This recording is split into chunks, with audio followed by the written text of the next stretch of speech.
में कोठार के समीप एक स्टील फैक्ट्री में काम करने वाले मजदूर की मौत हो जाने से परिवार वाले फैक्ट्री गेट के सामने उचित मुआवजे को लेकर मृतक के शव को कंपनी के गेट के सामने रखकर प्रदर्शन कर रहे हैं। परिवार वालों का कहना है कि मृतक पिछले 25 सालों से फैक्ट्री में काम कर रहा था। फैक्ट्री से निकलने वाले केमिकल की वजह से मजदूर की तबीयत खराब हुई और इसे समय से अस्पताल नहीं ले जाया गया, जिस कारण उसकी मौत हो गई। मेरा पति यहाँ बीमार पड़ा था तो यहाँ से हमको फ़ोन नहीं किया है, कुछ ऑर्डर नहीं दिया है, दवा नहीं किया है। हम यहाँ पर अपने से ले गए हैं, उसका बाद हॉस्पिटल में एडमिट किए हैं। आज तक कोई देखने भी नहीं गया है, फ़ोन भी नहीं किया है कि पेशेंट कैसा है। से वैसे दिन फ़ोन करता था यहाँ का मैनेजर कि छटूलाल महतो काहे नहीं आ रहा है। आज कोई नहीं फ़ोन कर रहा है। इतना भी कुछ हुआ है, यहाँ से कोई नहीं फ़ोन किया है। मेरा रिश्तेदारी वाला फ़ोन किया है बात करने के वास्ते, तो यहाँ पर कोई नहीं फ़ोन उठाया है।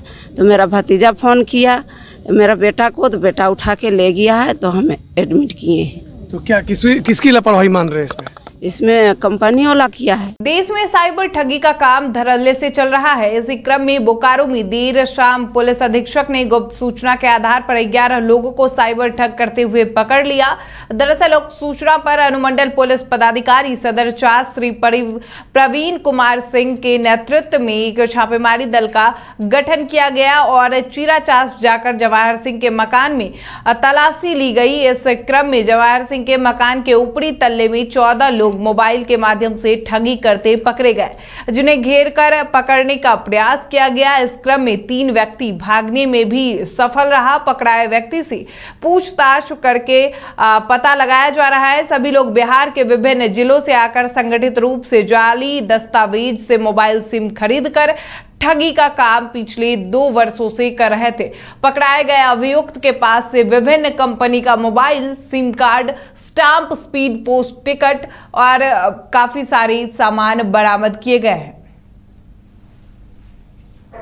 पुलिस पदाधिकारी भी शामिल थे। छापेमारी के क्रम में 11 लोगों को गिरफ्तार किया गया।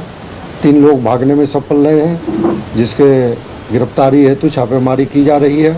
उसे भी जल्द गिरफ्तार किया जाएगा। और पता चला कि ये लोग लॉटरी के नाम पर फर्जी कॉल करके ठगी का काम करते थे और इनके पोजीशन से कुल 41 पीस एंड्रॉयड तथा कीपैड मोबाइल बरामद किया गया है। 36 पीस एयरटेल और जियो का सिम बरामद किया गया है। लॉटरी का कूपन 4 बंडल बरामद किया गया है। विभिन्न कंपनियों का चार्जर 15 पीस बरामद किया गया है। 3 पीस ATM कार्ड बरामद किया गया है। Register 2 piece, copy 17 piece, speed post का बारकोड 1 पैकेट, मोहर। संवैधानिक संस्था का दुरुपयोग कर हेमंत सोरेन को गिरफ्तार किए जाने के विरोध में आज से झारखंड मुक्ति मोर्चा देवघर इकाई के नेताओं ने न्याय मार्च शुरू कर दिया है। वहीं देवघर प्रखंड के जसीडी टाबा घाट से निकली इस न्याय मार्च में जिलाध्यक्ष संजय शर्मा, उपाध्यक्ष सरोज सिंह, संतोष सिंह, श्री सिंह, नीलम देवी सहित बड़ी संख्या में पार्टी नेता और कार्यकर्ता मौजूद रहे। इस यात्रा को कई गांव में घूमते हुए मानिकपुर गांव तक ले जाया गया और इस यात्रा के माध्यम से नेताओं ने केंद्र सरकार के विरोध में नारेबाजी करते हुए लोगों को केंद्र सरकार की गलत नीतियों से अवगत भी कराया। मौके पर जिलाध्यक्ष ने कहा कि भाजपा की केंद्र सरकार लोगों के साथ केवल साजिश और अन्याय कर रही है। ईडी के माध्यम से विपक्ष के नेताओं को टारगेट कर गलत तरीके से फंसाया जा रहा है। विपक्ष के नेताओं को टारगेट करना, ईडी के माध्यम से लोगों को लपेटे में लेना, फंसाना और उसको चुप रहने के लिए बाध्य करना, झुकने के लिए बाध्य करना। और उनका ये प्लान है, मेगा प्लान है भारतीय जनता पार्टी केंद्र सरकार का कि आने वाले 24 के चुनाव में तमाम विरोधी नेताओं को जेल के अंदर में डाल दें और मुझे वॉकओवर मिल जाए। लेकिन हमारे माननीय मुख्यमंत्री, पूर्व मुख्यमंत्री हेमंत सोरेन जी ने नज़र से नज़र मिलाकर बात किया और झुकने का काम नहीं किया। आज उनको ज़बरदस्ती साजिश करके ईडी के माध्यम से उनको जेल में डालने का काम किया है। तो जब हमारे संवैधानिक संस्थाएं नहीं बचेंगी, लोकतांत्रिक व्यवस्था नहीं बचेगी, प्रजातांत्रिक व्यवस्था नहीं बचेगी, तो उसको देखने वाला तो एकमात्र जो मालिक होता है वो देश का जनता होता है। हम लोग इस न्याय यात्रा के माध्यम से गिरिडीह पुलिस ने देसी कट्टा, 2 पीस जिंदा कारतूस और 5 पीस गोली के साथ एक शातिर अपराधी को गिरफ्तार किया है। इस बात की जानकारी एसपी दीपक कुमार शर्मा ने पपरवाटाड़ स्थित पुलिस ऑफिस में प्रेस वार्ता कर दी है। उन्होंने बताया कि बीते 16 फरवरी को 12 बजे रात्रि गुप्त सूचना मिली कि गावा थाना क्षेत्र के चिहोटिया में आयोजित सरस्वती पूजा विसर्जन और भीड़ वाले स्थान पर एक व्यक्ति के किसी घटना को अंजाम देने के फिराक में पिस्टल और गोली के साथ जा रहा था। इसी सूचना के बाद गावा थाना प्रभारी सन्नी सुप्रभात के नेतृत्व में एक टीम बनाई गई और उस टीम में sub inspector Deepak Kumar, assistant inspector प्रवेश चौधरी, विश्वजीत झा, सुरेश मंडल और आलोक मिंज को शामिल करते हुए छापेमारी कर उसे गिरफ्तार किया गया। सरस्वती पूजा का विसर्जन का जो है वो कार्यक्रम चल रहा है और इसी क्रम में कल गावा थाना अंतर्गत सूचना मिली कि ग्राम चिहुटिया में सरस्वती पूजा के विसर्जन के दौरान एक व्यक्ति जो है किसी अप्रिय घटना को अंजाम देने की फिराक में है और इसी सूचना पर तुरंत थाना प्रभारी गावा के नेतृत्व में एक टीम का गठन किया गया और उसको सभी वैसे संदिग्ध स्थानों पर जाकर के छापामारी और जांच करने का आदेश दिया गया। थाना प्रभारी और उनकी टीम के द्वारा जो ग्राम चिहुटिया पहुंचकर जब आवश्यक छानबीन और जांच की गई तो वहां एक व्यक्ति संदिग्ध अवस्था मिला और उसकी पूरी तरह से जाँच करने पर उसके पास एक देसी कट्टा और 6 जीवित गोलियाँ भी बरामद की गई है। उससे पूछताछ पर बताया कि किसी व्यक्ति से उसकी दुश्मनी थी और उसको किसी प्रकार से नुकसान पहुंचाने हेतु आया था, पर पुलिस के द्वारा जो है तत्परतापूर्वक कार्रवाई करते हुए उसे पकड़ लिया गया और संबंधित घटना को भी होने से बचा दिया। सीएल कथार क्षेत्र के कथारा कोयलरी से सटे झिड़की गांव से लगभग 50 मीटर की दूरी पर जमीन के अंदर लगी आग के कारण गोफ बन गया। गोफ से निकल रहे जहरीले धुएं और धधक रही आग की लपटों को देखकर ग्रामीणों के बीच भय और अफरा तफरी का माहौल हो गया। लोगों ने जब धड़कते हुए आग के शोले का गोफ देखा तो सभी हैरान हो गए। जिस जगह से ये गोफ बना है उससे सटे झिड़की बस्ती के पास आबादी हजारों है और इस घटना से आक्रोशित होकर ग्रामीणों ने सीसीएल प्रबंधक पर अनदेखी और लापरवाही का आरोप लगाया है। वहीं उक्त आरोप झिड़की बस्ती के ग्रामीण मुर्शिद आलम ने लगाया है। साथ ही उन्होंने कहा कि सीसीएल कथारा प्रबंधक उक्त मामले में गंभीरता नहीं दिखा रही है। ऐसा हम लोग कुजू के पास भी एक बार किए थे, वहाँ ब्लैंकेटिंग वगैरह करके जो है ढका गया है आग। इसमें जो आग जो अंदर तक फैल चुका है, जिसमें ना किसी तरह का फसल हो रहा है, लोगों को सांस लेने में दिक्कत हो रही है, बहुत तरह के इससे प्रभावित हो रहा। पूरा हजारों की संख्या में यहाँ पे तादाद बड़ी बस्ती झिड़की है।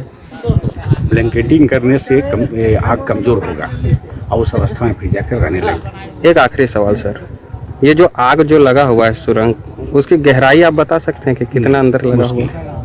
कि हमारा जो आग जो लगा है झिड़की के जस्ट किनारे में, क्वारी के किनारे में, उसमें सर बहुत भयंकर आग लगी है, जिसमें हमारे ग्रामीण लोगों को है ना पूरे परेशानी से अभी जो है सो झुलसना पड़ रहा है। इसमें हमारा परेशानी ये है कि गैस के प्रदूषण से बहुत से बीमार अभी पड़े हुए झिड़की के लोग, और अभी जो कल परसों जो दिखाई दिया आग, बहुत भयंकर आग लगा हुआ है। हमें लगता है कि ये जिस तरह से सीसीएल प्रबंधन को पता नहीं, ये एक अक्षर जो झा का अक्षर है, क्या दुश्मनी पैदा कर रहे हैं क्या? जो झा से झरिया भी बना दिया और झा से झिड़की भी बना दिया। तो झा अक्षर में सर हम चाहते हैं कि इस पर सीसीएल प्रबंधन हमारे झिड़की को आगे जो आग लगी हुई है, ये भविष्य में ये किसी प्रकार का किसी को क्षति ना हो, है ना, किसी का घर गिरे नहीं। इसलिए हम चाहते हैं सीसीएल प्रबंधन से कि तुरंत का तुरंत अभी एक मैनेजमेंट के साथ बैठक करके, गांव वालों के साथ बैठक करके इस झिड़की को उठाया जाए, ताकि आने वाला समय में ये झा से झरिया जिस तरह बना। वहीं भूमि संबंधी समस्याओं के निराकरण व भूमि घोटाले की जांच की मांग को लेकर जिले के विभिन्न ग्रामीण क्षेत्रों से सैकड़ों ग्रामीणों ने रमेश कुमार राही के नेतृत्व में भूमि बचाओ संघर्ष मोर्चा के बैनर तले रणधीर वर्मा चौक पर मौन धारण किया। वहीं धोखड़ा में सरकारी भूमि सीएनटी भूमि की लूट पर रोक, फर्जी दलील पर दाखिल खारिज के मामलों की जांच कर कार्रवाई करने की मांग भी की गई। आप देख रहे हैं कि जो बैनर है वो भूमि बचाओ संघर्ष मोर्चा। आज जिले में नहीं पूरे राज्य में भूमि की लूट मची हुई है, मुआवजा का लूट मचा हुआ है। आपको मालूम है कि तिलाटाड़ रिंग रोड ISM और भेलाटाड़, चाहे वो गोलकडी हो या फिर धैया हो ISM, इनकी ज़मीन सरकार ने अधिग्रहण की, मुआवजा भी निकल गया और इन लोगों को पैसा नहीं मिला। ये मामला 2013 से चला रहा है और अब तक जो ACB है जांच कर रही है 16 से 24 आ गया, आज तक उसका जांच पूरा नहीं हो रहा है। ये सारे लोग पीड़ित लोग हैं, बैठे हुए हैं, लोग कह रहे हैं कि हमारा मुआवजा दो। कंगालों के लोग 200-250 घर है और वहाँ एक भू माफिया जाके कहता है कि ज़मीन हमारे बाप की है। अरे सरकार की ज़मीन जिस पर लोग 60-70 वर्षों से बसे हैं, आप कहते हैं मेरे बाप की ज़मीन है। मेरा ज़मीन पर 2011 में रिंग रोड बनने वाला था, जिसके एवज में हमको 6 करोड़ 31 लाख रुपए की मुआवजा राशि बनना था, तो जिसे भू माफियाओं द्वारा फर्जी डीड बनाकर ये राशि हड़प लिया। और हम लोगों ने DC के माध्यम से केस भी किया, सरकार ACB द्वारा जांच भी कराया। जांच में ये पाया गया कि जिस डीड के आधार पर मुआवजा राशि हड़पी गई वो डीड चंदन क्यारी की थी, और जबकि ज़मीन मेरा मनेटाण का है और इसमें करीब नरसिंह दास नामक व्यक्ति द्वारा 6 करोड़ 31 लाख रुपए का मुआवजा उन्होंने लिया। और बाद में DC ने जब सारा कुछ ACB द्वारा जांच में वो पाया तो उनको गिरफ्तारी का भी सूचना हुई, लोग गिरफ्तार भी हुए, जेल भी हुए।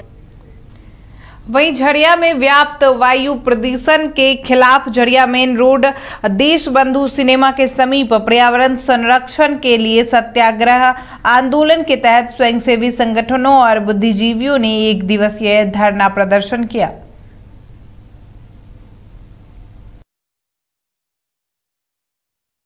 पूरे जिला प्रशासन परेशान थी उसे चालू कराने के लिए। आज तक वो लोग प्रदूषण रोकने के लिए परेशान नहीं हुए हैं, मगर हाईवा किस तरह चालू हो जाए। हमारे यहाँ के जो झरिया थाने के ये हैं वो लगे हुए थे, हमारे जनप्रतिनिधि लगे हुए थे, हर तरह के उसमें जो बहुत सारे हमारे लोग झरिया के लगे हुए थे कि हाईवा को चालू कर दिया जाए, जो जिससे उन्हें पैसा मिलती है। सारे की ऊपरी कमाई है और सारे हमें बेचे हुए हैं। त्राह कर रहे हैं। इस प्रदूषण से लोगों का जीना दूभर हो रहा है, बड़ी बड़ी बीमारियों से लोग ग्रसित हो रहे हैं। झरिया में कैंसर की संख्या बढ़ गई है और यहाँ तक कि यहाँ के घर में